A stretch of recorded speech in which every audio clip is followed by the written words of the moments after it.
আসসালামু আলাইকুম। প্রিয় দর্শক, নয়াদিল্লি যখন ঢাকা থেকে তাদের কূটনীতিকদের পরিবার সরিয়ে নেওয়ার সিদ্ধান্ত নিচ্ছে এবং বাংলাদেশে মিশনগুলোকে নন ফ্যামিলি পোস্টিং হিসাবে ঘোষণা করছে, তাকে আপনি ভারতের বাংলাদেশের প্রতি শত্রুতা হিসেবে দেখতে পারেন, কিংবা পারেন আগে থেকেই বাংলাদেশকে সতর্ক করে দেওয়ার একটা বার্তা হিসাবে। প্রশ্ন হলো, আপনি কিভাবে দেখবেন বিষয়টি? বাংলাদেশ তুচ্ছ নিরাপত্তার অজুহাতে ভারতে খেলতে না যাওয়ার ঘোষণাকে আপনি যদি মনে করেন যে ভারতের প্রতি ঘৃণা প্রকাশের এটাই উত্তম ভাষা, তাহলে আপনাকে ভারতের নন ফ্যামিলি পোস্টিং হিসাবে বাংলাদেশকে ঘোষণা দেওয়ার বিষয়টাকে অন্যভাবে ভাববার সুযোগ আছে বলে আমার মনে হয়। কিন্তু আমার আরো মনে হয় যে কূটনৈতিক পরিভাষায় একে বলা চলে ইভাকুয়েশন ড্রিল বা নিরাপদ দূরত্ব বজায় রাখার কৌশল। কিন্তু রাজনীতির মাঠে এর অর্থ অত্যন্ত স্পষ্ট এবং ধারালো। ভারত কার্যত জানিয়ে দিচ্ছে যে বাংলাদেশের বর্তমান নিরাপত্তা পরিস্থিতিকে তারা আর স্বাভাবিক বা শান্তিপূর্ণ মনে করছে না। যে বন্ধু রাষ্ট্রের উপর এক সময় তাদের অগাধ আস্থা ছিল, সেই জমিনকে এখন তারা পাকিস্তানের মতোই উচ্চ ঝুঁকির বা হাই রিস্ক জোন হিসাবে তালিকাভুক্ত করেছে। প্রশ্ন হলো, এই সিদ্ধান্ত কি কেবল সাবধানতা, নাকি পর্দার আড়ালে এমন কোনো ভয়াবহ ঘটনা তৈরি হচ্ছে বাংলাদেশকে ঘিরে, যার আঁচ সাধারণ মানুষের চামড়ায় লাগার আগেই কূটনীতিকদের গোয়েন্দা রেডারে ধরা পড়েছে? চলুন আলোচনা করা যাক।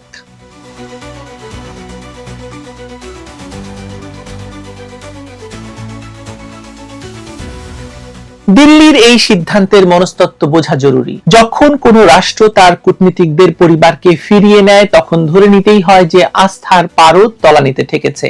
এর মানে হলো রাষ্ট্রটি মনে করছে যে কোনো মুহূর্তে পরিস্থিতি নিয়ন্ত্রণের বাইরে চলে যেতে পারে এবং সেই সম্ভাব্য বিশৃঙ্খলার মধ্যে নারী এবং শিশুদের নিরাপত্তা নিশ্চিত করা স্বাগতিক দেশের পক্ষে সম্ভব হবে না। বিগত কয়েক মাস দুই দেশের সম্পর্কের যে অবনতি ঘটেছে তা কেবল শীতলতা নয়, বরং এক ধরনের বৈরী পরিবেশে রূপ নিয়েছে। শেখ হাসিনার পতনের পর থেকে চলা রাজনৈতিক পট পরিবর্তন, অন্তর্বর্তী সরকারের সঙ্গে দিল্লির টানাপোড়েন এবং সীমান্ত ও জনমনে তৈরি হওয়া ভারত বিদ্বেষী মনোভাব এই সিদ্ধান্তের ভিত্তি হিসাবে কাজ করেছে। কিন্তু ভয়ের জায়গাটি কিন্তু অন্যত্র। ভারত যখন নন ফ্যামিলি ঘোষণা দিচ্ছে, তখন তারা বিশ্বকে এই বার্তা দিচ্ছে যে এই দেশটি এখন আর নিরাপদ বিনিয়োগ বা ভ্রমণের জায়গা নয়। এটি বাংলাদেশের জন্য একটা ভয়াবহ বৈশ্বিক রেড ফ্ল্যাগ। বাংলাদেশের অভ্যন্তরে এখন যে রাজনৈতিক এবং সামাজিক অস্থিরতা বিরাজ করছে তা অস্বীকার করার উপায় নেই। আপনি অস্বীকার করতে পারবেন গত 2 বছরে রাষ্ট্রযন্ত্রের উপর থেকে কেন্দ্রীয় নিয়ন্ত্রণ শিথিল হয়ে পড়েছে এবং কিছু কিছু ক্ষেত্রে নিয়ন্ত্রণ একেবারেই নেই। জঙ্গল সালিমপুরকে নিয়ে করা আমার ভিডিওতে আপনি দেখেছেন যে বাংলাদেশে এরকম অনেকগুলো জঙ্গল সালিমপুর সৃষ্টি হয়েছে, যেখানে বাংলাদেশের পুলিশ প্রশাসন নিরাপত্তা বাহিনীর কারো নিয়ন্ত্রণ নেই। বাংলাদেশের পুলিশ, প্রশাসন এবং বিচার ব্যবস্থা এক ধরনের স্থবিরতার মধ্য দিয়ে যাচ্ছে। এই সুযোগে উগ্রবাদী গোষ্ঠী এবং সুবিধাবাদী চক্রগুলো মাথাচাড়া দিয়ে উঠছে। শুধু তাই নয়, তারা এখন ক্ষমতাবান, তারা যে কোনো মুহূর্তে ক্ষমতা দখল করবে। কখনো শাহবাগে ভিনদেশি পতাকার আস্ফালন হচ্ছে, কখনো চট্টগ্রামে কনসুলেটের সামনে হিংসাত্মক বিক্ষোভ আক্রমণ হচ্ছে মানুষের ডিপ্লোম্যাটদের বাড়ি, আবার কখনো সংখ্যালঘু নির্যাতনের অভিযোগ। সবই বিচ্ছিন্ন ঘটনা বলে উড়িয়ে দেওয়া হচ্ছে, কিন্তু কোনোটাই বিচ্ছিন্ন ঘটনা নয়। এমনকি প্রধান উপদেষ্টার কার্যালয় থেকে বলা হচ্ছে এগুলো বিচ্ছিন্ন ঘটনা, এগুলো রাজনৈতিক, নানা রকম কথাবার্তা বলা হচ্ছে, কিন্তু এগুলোকে অ্যাড্রেস করা হচ্ছে না। এগুলো একটি প্যাটার্ন বা নকশা, যা প্রমাণ করে যে রাষ্ট্রের নিরাপত্তা কাঠামোতে বড় ধরনের ফাটল ধরেছে। ভারত তাদের কূটনীতিকদের পরিবার সরিয়ে নেওয়ার মাধ্যমে মূলত এই ফাটলটিকেই আঙুল দিয়ে দেখিয়ে দিল।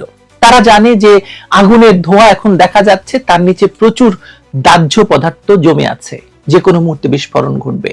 ভয়াবহ কিছু ঘটনা আপনাকে আমি তুলতে পারি, যেমন ধরুন নিরাপত্তা ঝুঁকি। নির্বাচন বা গণভোটের আগে রাজনৈতিক উত্তাপ বাড়া স্বাভাবিক, কিন্তু বাংলাদেশে এখন যা ঘটছে তা রাজনীতি নয়, বরং অস্তিত্বের সংকট। রাজপথে যেভাবে উস্কানিমূলক স্লোগান পাল্টা স্লোগান চলছে, তাতে যে কোনো মুহূর্তে বড় ধরনের সংঘাত বেঁধে যাবে। টার্গেটেড ভায়োলেন্স বা সুনির্দিষ্ট লক্ষ্যবস্তুতে হামলার আশঙ্কা গোয়েন্দারা উড়িয়ে দিচ্ছেন না। বিশেষ করে কূটনীতিক পাড়ায় বা ভারতীয় স্বার্থ সংশ্লিষ্ট স্থাপনায় যদি কোনো হামলা হয় তবে তা কেবল দ্বিপক্ষীয় সম্পর্ক নয়, বরং বাংলাদেশের সার্বভৌমত্বের উপর বড় আঘাত হয়ে আসবে।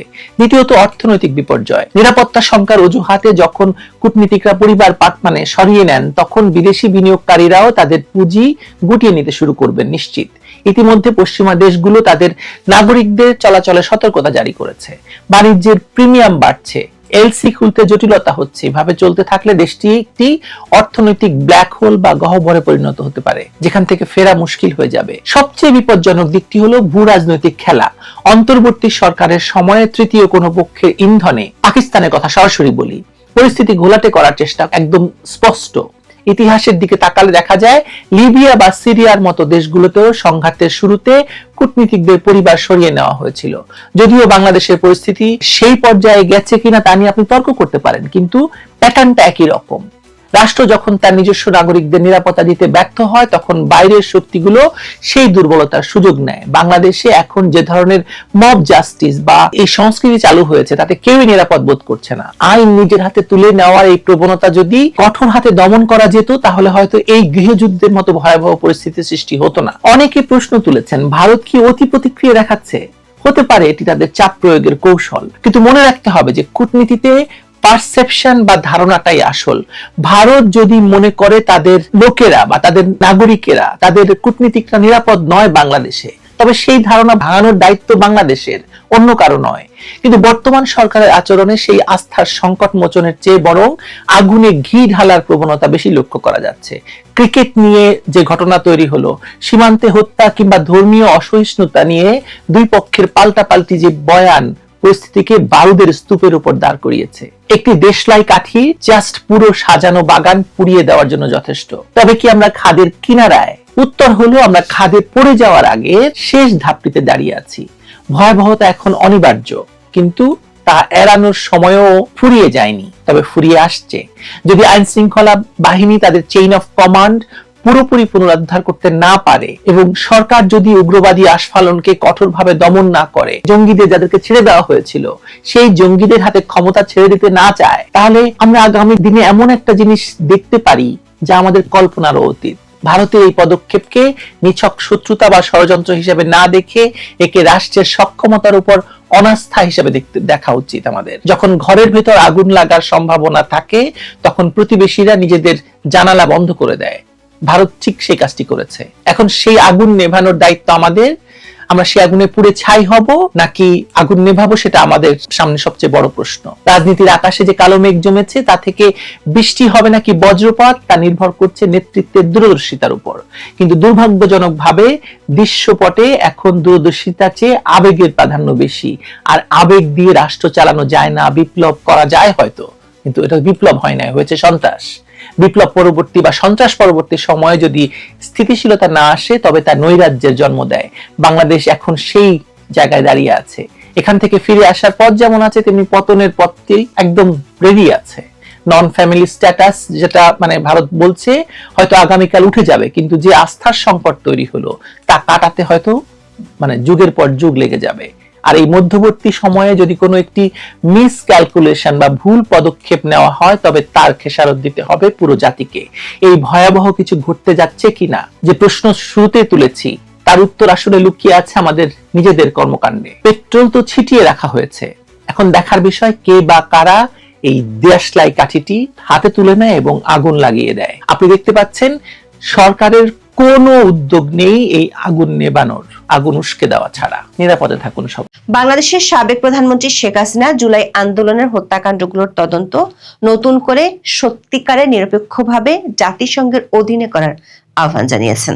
শেখ হাসিনা প্রথমবারের মতো দিল্লিতে সাংবাদিকদের জন্য আয়োজিত কোনো অনুষ্ঠানে আনুষ্ঠানিকভাবে ভার্চুয়ালি বক্তব্য দিলেন। 23শে জানুয়ারি দিল্লিতে সাংবাদিকদের জন্য আয়োজিত সেভ ডেমোক্রেসি ইন বাংলাদেশ শীর্ষক অনুষ্ঠানে শেখ হাসিনার অডিও বক্তব্য প্রচারিত হয়। প্রায় 10.5 মিনিটের এই অডিও ভাষণে শেখ হাসিনা অধ্যাপক ইউনূসের নেতৃত্বাধীন অন্তর্বর্তী সরকারকে সরিয়ে আইন শৃঙ্খলা পরিস্থিতির নিয়ন্ত্রণ ও বিচার ব্যবস্থার প্রতি মানুষের আস্থা ফিরিয়ে আনার জন্য আওয়ামী লীগের আন্দোলনে যোগ দেওয়ার আহ্বান জানিয়েছেন।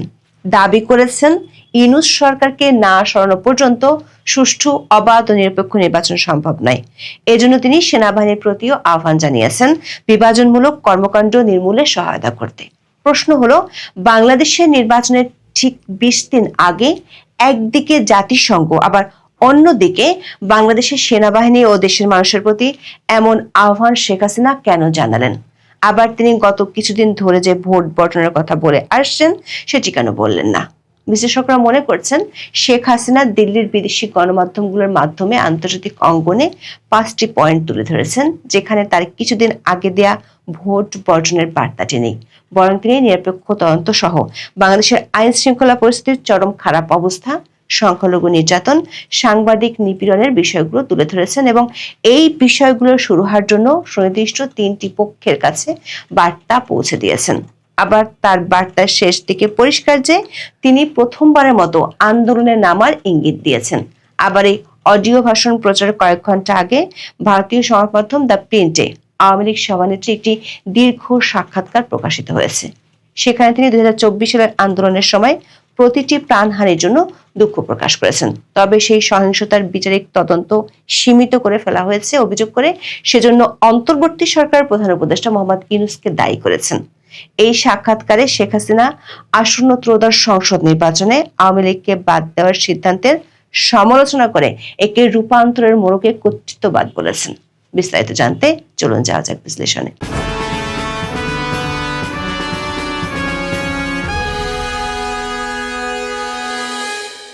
দর্শক, গত 19 জানুয়ারি প্রচারিত ভিডিওতে আমরা জানিয়েছিলাম সাংবাদিকদের জন্য আয়োজিত কোনো অনুষ্ঠানে দিল্লিতে অবস্থানরত বাংলাদেশের সাবেক প্রধানমন্ত্রী শেখ হাসিনার প্রথমবারের মতো অডিও বক্তব্য প্রচার করা হবে।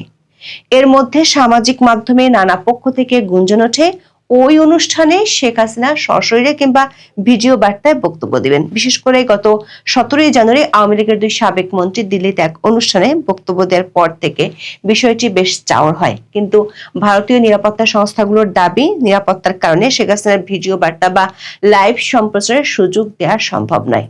2024-এর 5 আগস্ট থেকে দিল্লিতে রয়েছেন আওয়ামী লীগ সভানেত্রী শেখ হাসিনা। দেশ ছাড়ার কয়েক মাস পর থেকে তিনি ভার্চুয়াল মাধ্যমে আওয়ামী লীগের নেতাকর্মীদের উদ্দেশ্যে ভাষণ দিচ্ছেন। এ নিয়ে বাংলাদেশের অন্তর্বর্তী সরকারের গুরুতর অভিযোগ রয়েছে, তবে কোথাও শেখ হাসিনা ক্যামেরার সামনে মুখোমুখি হননি। তাছাড়া দিল্লিতে থাকলেও গত 1.5 বছরে তিনি কখনো ভারতের কোনো অনুষ্ঠানে হাজির হননি। সেই হিসেবে প্রথমবারের মতো কোনো অনুষ্ঠানে শেখ হাসিনার অডিও বার্তা প্রচারিত হলো। আওয়ামী লীগ সভানেত্রী শেষ পর্যন্ত ক্যামেরার সামনে ভাষণ না দিলেও শুক্রবারের অনুষ্ঠানে তার উপস্থিতিকে রাজনৈতিক এবং কূটনৈতিক দিক থেকে অত্যন্ত গুরুত্বপূর্ণ এবং সময়টি যথেষ্ট তাৎপর্যপূর্ণ বলে মনে করা হচ্ছে। বিশেষ করে বাংলাদেশের নির্বাচনের 20 দিন আগে পয়েন্ট সহকারে তিনি এমন কিছু দাবি তুলে সংশ্লিষ্ট পক্ষগুলোর উদ্দেশ্যে তুলে ধরেছেন, যেগুলো নিয়ে গত কয়েক মাস ধরে আন্তর্জাতিক মহল ও মিডিয়াতে আলোচনা হচ্ছে। 23 জানুয়ারির অনুষ্ঠানটির শিরোনাম হলো সেভ ডেমোক্রেসি ইন বাংলাদেশ বা বাংলাদেশে গণতন্ত্র বাঁচাও। অনুষ্ঠানটির আয়োজন করেছে দিল্লিতে অবস্থিত foreign correspondents club of south Asia. দিল্লির মাথুরিতে অনুষ্ঠিত এই অনুষ্ঠানে সশরীরে হাজির ছিলেন হিউম্যান রাইটস ওয়াচের মহাসচিব ইঞ্জিনিয়ার মোহাম্মদ এস সিদ্দিক, সাবেক শিক্ষামন্ত্রী মহিবুল হাসান চৌধুরী নফেল ও অভিনেত্রী রোকেয়া প্রাচী। এছাড়া ভার্চুয়াল মাধ্যমে যোগ দেন সাবেক পররাষ্ট্রমন্ত্রী আব্দুল মোমেন, সাবেক তথ্যমন্ত্রী মোহাম্মদ আলী আরাফাত এবং সাবেক সংসদ সদস্য হাবিব মিল্লাত। অনুষ্ঠানের এক পর্যায়ে শেখ হাসিনার অডিও ভাষণ প্রচার করা হয়। শেখ হাসিনা তার ভাষণের শুরুতে দাবি করেন, চরমপন্থী সাম্প্রদায়িক শক্তির ভয়াবহ আক্রমণে বাংলাদেশ আজ এক অতল গহ্বরের যুগে দাঁড়িয়ে আছে। তিনি এই পরিস্থিতির জন্য বরাবরের মতোই অধ্যাপক ইউনূস ও তার সরকারকে দায়ী করেন। বলেছেন, গণতন্ত্র এখন নির্বাসিত, মানবাধিকার পদদলিত হয়ে গেছে ধুলোতে। সংবাদ মাধ্যমের উপর নিপীড়ন, সংখ্যালঘু ও নারী নির্যাতনের কথা তিনি আন্তর্জাতিক মহলে তুলে ধরেছেন। বাংলাদেশের আইন শৃঙ্খলা পরিস্থিতির চরম অবনতির কথা তুলে ধরে শেখ হাসিনা দাবি করেছেন, জঙ্গি চরমপন্থার উন্মাদনা দেশ জুড়ে আতঙ্কের সৃষ্টি করেছে। তার মতে এর চেয়েও ভয়াবহ ব্যাপার হলো বাংলাদেশের ভূখণ্ড ও সম্পদকে বিদেশি স্বার্থের জন্য লুণ্ঠনের একটি বিশ্বাসঘাতক ষড়যন্ত্র করা হচ্ছে। বাংলাদেশকে বহুজাতিক সংঘাতের চুল্লির দিকে ঠেলে দেওয়া হচ্ছে। এর পরপরে তিনি বক্তব্যে সেনাবাহিনীকে উদ্দেশ্য করে বাংলাদেশকে ঐক্যবদ্ধ করতে এবং বিভাজনমূলক কর্মকাণ্ড নির্মূল করতে সহায়তা করার আহ্বান জানান। এরপর শেখ হাসিনা 5টি পয়েন্ট বা দফা তুলে ধরেন। প্রথমটি হলো অবৈধ সরকারকে অপসারণ করে গণতন্ত্র পুনরুদ্ধার করা। তিনি মনে করেন অধ্যাপক ইউনূসের অধীনে বাংলাদেশে কখনোই অবাধ ও সুষ্ঠু নির্বাচন হবে না।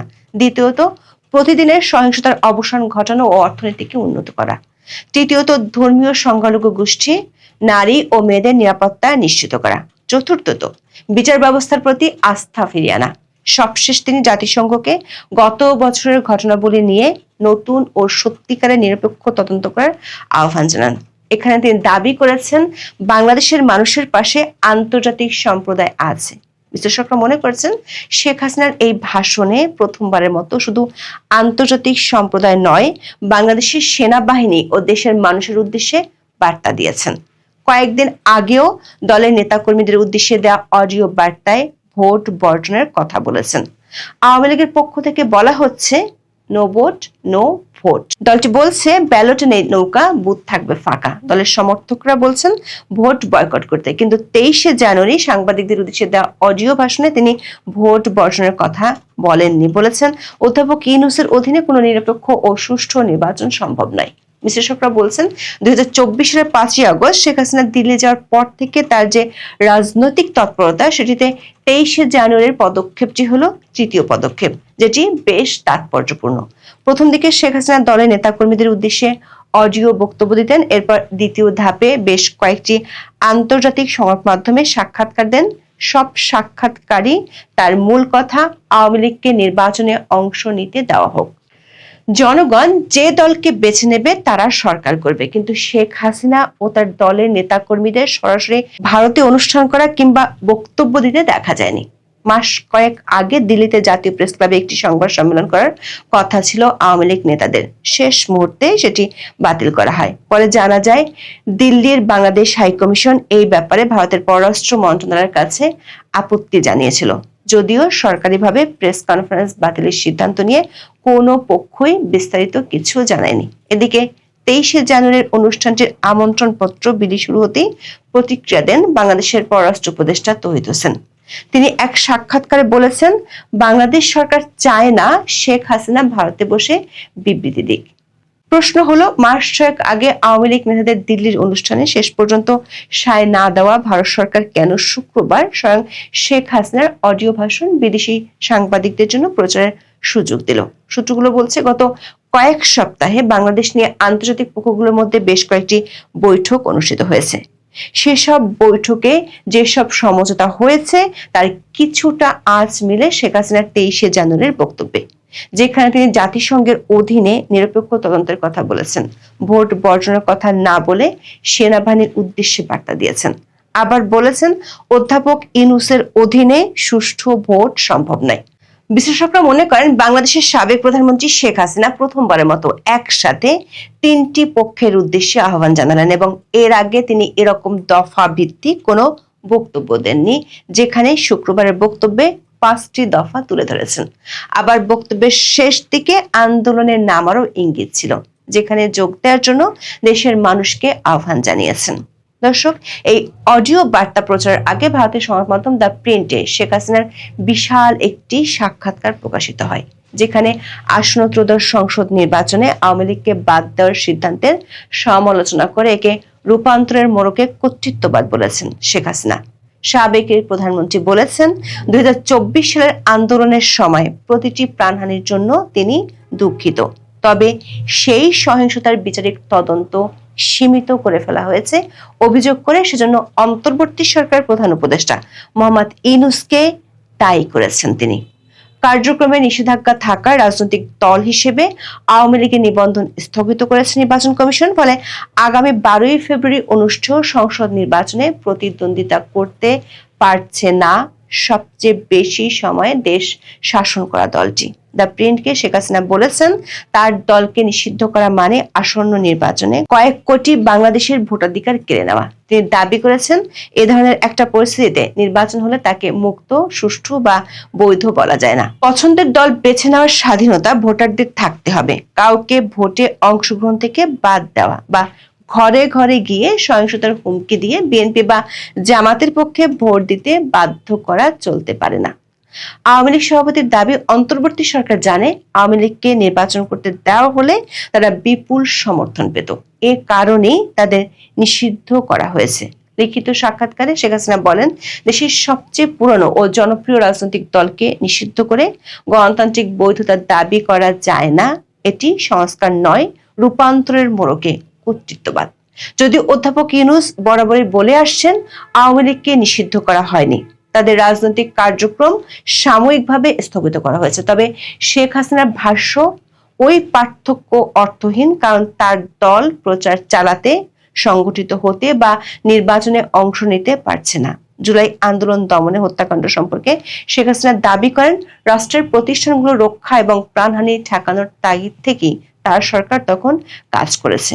শেখ হাসিনা বলেন, যা আজ করতে পারেননি তা হলো উগ্রবাদী শক্তি ওই আন্দোলন হাইজ্যাক করে নিয়েছিল। সে সময় সহিংসতার তদন্তে কমিটি করেছিল আওয়ামী লীগ সরকার, যা অন্তর্বর্তী সরকারের সময় আর এগোয়নি। বিষয়টি নিয়ে হতাশা প্রকাশ করে শেখ হাসিনা বলেন, ইউনূস ক্ষমতায় এসে ওই তদন্ত ভেঙে দেন। নিশ্চয়ই তিনি জানতেন এতে তার মেটিকুলাস প্ল্যান উন্মোচিত হয়ে যাবে। তার ওই সিদ্ধান্তই আন্দোলনের পেছনের উদ্দেশ্য ও ক্ষমতা দখলের প্রক্রিয়া নিয়ে গুরুতর প্রশ্ন তোলে, বিদেশি সম্পৃক্ততার বিষয়টিও সামনে আনে। এসব প্রশ্নে নিরপেক্ষ তদন্ত হওয়া উচিত। দিল্লির কূটনৈতিক সূত্রগুলো বলছে, সাংবাদিকদের উদ্দেশ্যে অডিও বার্তা প্রচারের পর শেখ হাসিনাকে ভারত সরকার প্রকাশ্যে বা ভিডিও বার্তা প্রচারের অনুমতি দিবেন কিনা সেটি এখন বেশ গুরুত্ব দিয়ে আলোচনা হচ্ছে। মানে শেখ হাসিনাকে দিল্লি থেকে সক্রিয়ভাবে রাজনৈতিক কর্মকাণ্ড চালানোর সুযোগ কবে দেয়া হতে পারে। সূত্রগুলো বলছে, 23শে জানুয়ারি সাংবাদিকদের অনুষ্ঠানে শেখ হাসিনার অডিও বার্তা প্রচার নিয়ে ভারত সরকার উচ্চ মহলের বেশ কয়েকটি বৈঠক হয়। সেসব বৈঠকে উপস্থিত একটি কূটনৈতিক সূত্র মনে করেন, পরিস্থিতি বিবেচনা করে খুব শিগগিরই শেখ হাসিনাকে ভিডিও কিংবা প্রকাশ্য বক্তব্য দেওয়ার অনুমতি দিলে অবাক হওয়ার কিছু থাকবে না। এখন এ পর্যন্ত। সবাই ভালো থাকুন, সুস্থ থাকুন, নিরাপদে থাকুন। দেখা হবে আগামী পর্বে।